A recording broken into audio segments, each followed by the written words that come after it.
Well, good morning, campers. It's the 29th of August, and I'm still at Stonehenge. It's about 11:15 in the AM. Sat here, enjoying the sun. Have a little bit, just had a little bit of a read. A bit strange today. Got off strange on me today. 'Cause if you have a look at there, what a beautiful, beautiful day. That's my view. Isn't that a lovely window? I had all the sheep around earlier, all around quite close.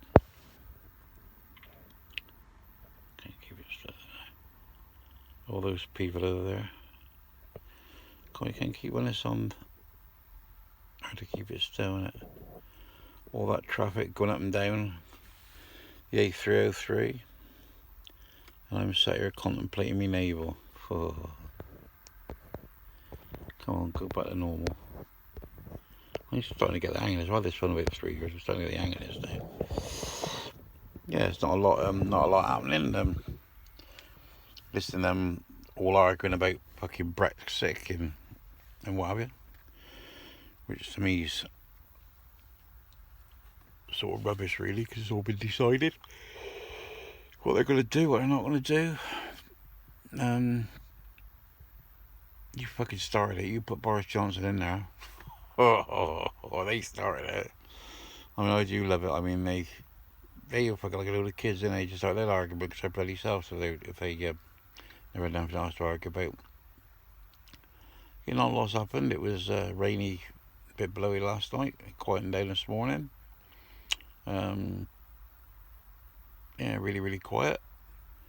Yeah, there's a lot of people that say things like about being safe. Let's go to the safe thing. Well, I park up, and unless I actually park in town, which is very, very rare, I never lock my doors.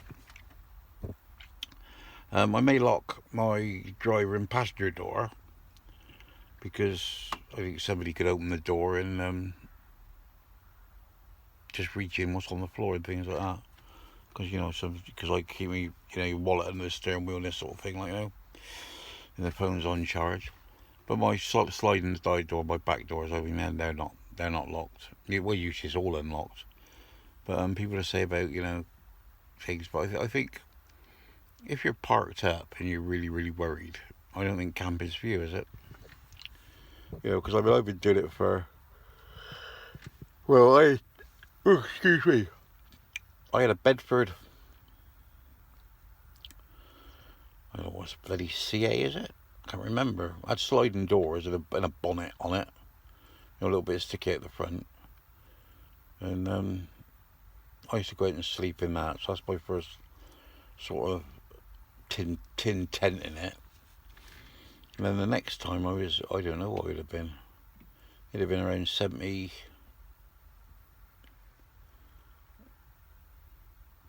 Well, mid-70s it would be.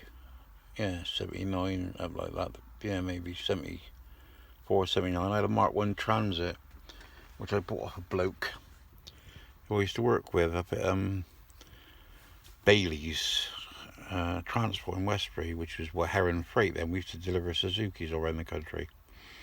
Suzuki motorbike size. Yeah, and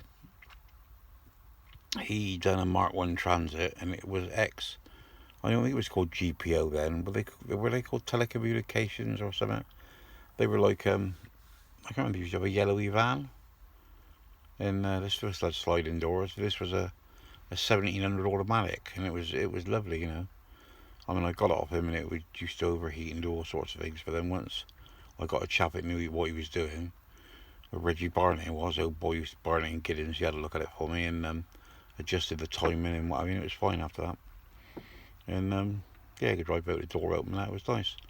Done the back out. Didn't know anything about insulation or anything then, so all I done was got some 3-inch, 3 or 4 inch black and red fur and stuck the black fur on the ceiling, the red fur on the walls, and made like a 4-foot bed across the back. And I had a partition halfway across behind the driver. So behind there I had a mirror, big full length mirror, and put some speakers in the back, and it was so sound deadening. is you couldn't sit in the back and talk to somebody driving because the sound just used to go completely dead. Yeah, and above that I had an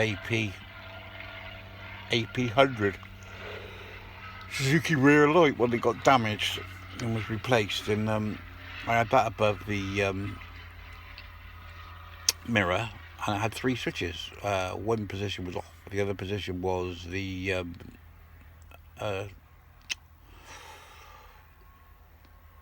backlight, or should be your rear light, and the next position was your brake light. But of course, because you had the white bit underneath it as well, it was quite good. But that was my first thing into electrics or anything like that. But yeah, it was a good van, that was. I went all over the place in that. And I finished up selling to a chap from Liverpool. Yeah, they went off to Liverpool, never seen it again. Oh yeah, I think I seen it once after that, one of the bike runs. Yeah, but anyway, so I'm just rambling again now. But I'm sat here at the Stones. I don't know if I'll be staying here today. I've got big skins tomorrow, so where we're going tomorrow night, I ain't got a clue. Well, it's better be Tucker's Grave or up on the Mendips or somewhere. I ain't got a clue. Sharky's coming, another mate of mine. So there you go. But yeah, I just I was looking at something on one of the camping bears. There's blokes on there about having electric hookups in this thing for what you have at campsites. And he says, 16 amps, and you can only find a 10 amp cable lead with a 10 amp fuse in it. You know, I would have thought, so what 16 amp one, you just make sure the cabling's powerful enough to take it, which I would think it would be, and just change the bloody fuse, don't you? Yeah, I don't understand these people, these camper vans. Oh, I got to go on a campsite. Oh, I got to do this. I got to do that. I got this. I got to go somewhere there's showers, somewhere there's toilets. I mean, I bought this van in 2011. No, never. Yeah, late 2011. It was about 6 months old, and I paid £38,000 for it. Still got it. Well, signing it now. And I'll tell you what, I don't know what you lot to do about going out to the toilets, what have you, but mine come with a toilet. It come with a shower. It come with a cooker. It come with a fridge. There's even a bed in here. You know. So what do you want for? Why do you pay all that money? You pay all that money and then go and sit on a campsite and pay like extortionate things. I mean, I just said, Mooney. Oh, Anita Moon Chan, I think her name is. I'd call her Mooney. She's got a thing on here or whatever. I don't know, bloody same thing as I do, you know. It's on she's on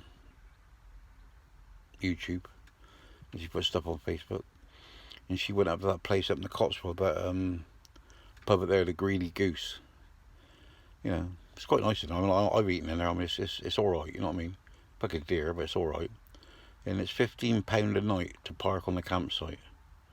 And there's toilets, and there's showers, and there's disposal, I presume, and whatever. But most places you go, and if you go and have a meal, park in the car park, can't you? They don't charge you nothing. But they still want £50 off for you're not allowed to park in the car park.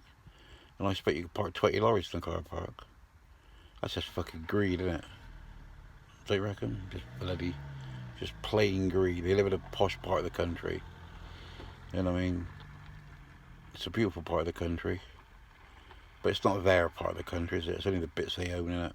But that's just taking the piss, really. You know, I mean, you know, I don't wish nobody any bad thing, but I mean, that is just taking the piss. Anyway, I'm going. The road to London is starting to clear by the look of it. I'm just looked over. We're coming south or east or whatever you want to call it, coming towards Cornwall. It's still chocker block. And I expect that's right back to the I can't remember what they call it, roundabout then with a service area in Amesbury. Anyway, that's by the way, I'm just rattling on. So I'll speak to you all later, and you have a really good day. And if I don't hear from you today, I'll speak to you today. Hear from you today, I might hear from you. Why not? When I'm up on the drive, I'm parked up. And if you want to come in, tap me door, and as long as they don't want me to move, the kettle's on. Bye bye.